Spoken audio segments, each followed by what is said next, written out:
I've just realised that my little finger doesn't stay all the way down when I'm shooting webs. Is that just me, or can no one do that? Wait, does that mean I can't be Spider-Man? Ah,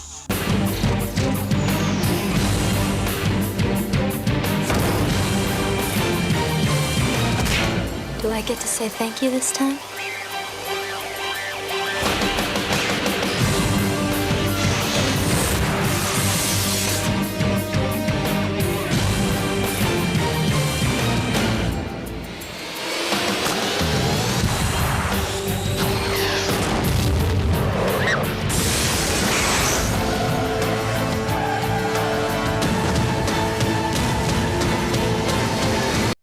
Hey everyone, welcome back to Media.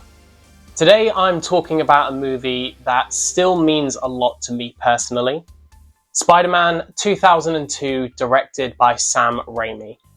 This wasn't the first review I ever recorded for the channel, but it was one of the movies I always knew I would come back to eventually, because it played such a huge role in shaping my love for superheroes and filmmaking. And the reason I've decided to revisit it now is simple. Hero by Chad Kroeger popped up on Shuffle the other day, and that song is basically synonymous with the movie. The second it kicks in, I'm instantly back in 2002 watching Spidey swing through New York. It's one of those perfect movie song pairings that just sticks with you. So of course I had to put the film on. Rewatching Spider-Man now after many years of superhero films, shared universes, multiverse crossovers, and countless reboots, it's wild just how well this movie still works. It has a very specific tone, sincere, slightly melodramatic, occasionally cheesy, but it's all glued together by this weirdly timeless earnestness. Raimi wasn't trying to make a gritty, realistic take. He wasn't making a comedy, he was making a big-hearted comic book adventure that felt larger than life, and that energy still shines through. There's something incredibly charming about how unapologetically emotional and straightforward it is. Every moment is played with complete honesty. Even the dramatic soap opera beats like Peter deciding he can't be with MJ are acted with such commitment that it just works. Raimi's style gives the movie a unique energy that makes it feel bigger than your typical superhero flick up until this point in 2002, like you're watching the start of something epic. Now let's talk about Tobey Maguire.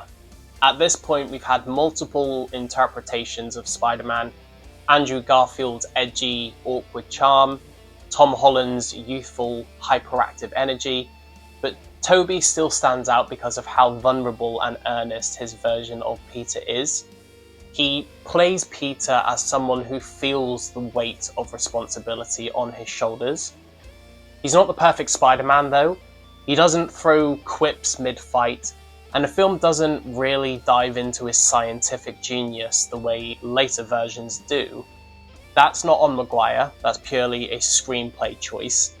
The film leans heavily into the tragedy and moral conflict of being a hero, and Tobey absolutely sells that side of the character.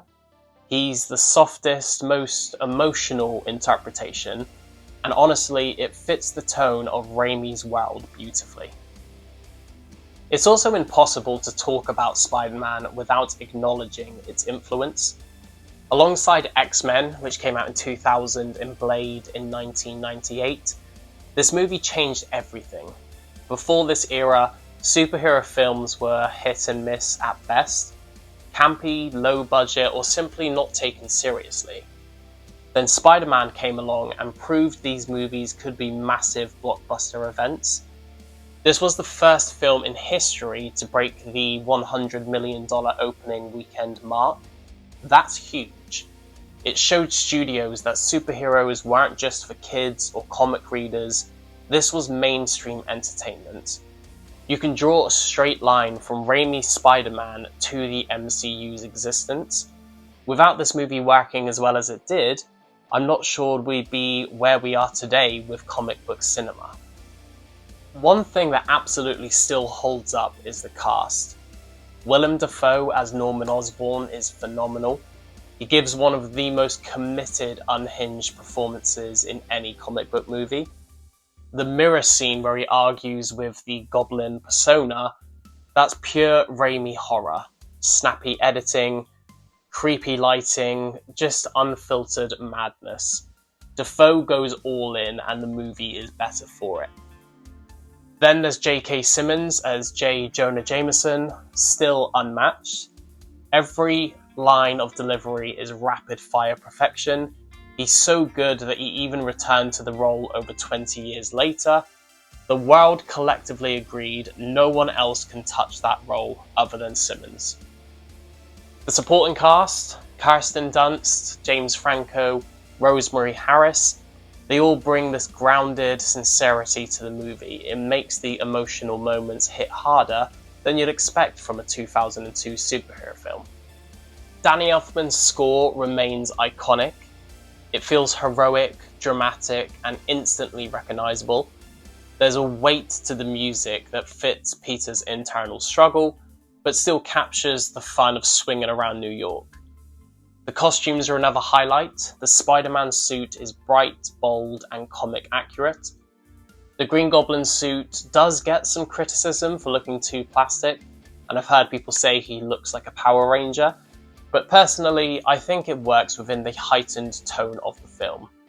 Plus, Dafoe's expressions still manage to come through the rigid helmet, which is impressive.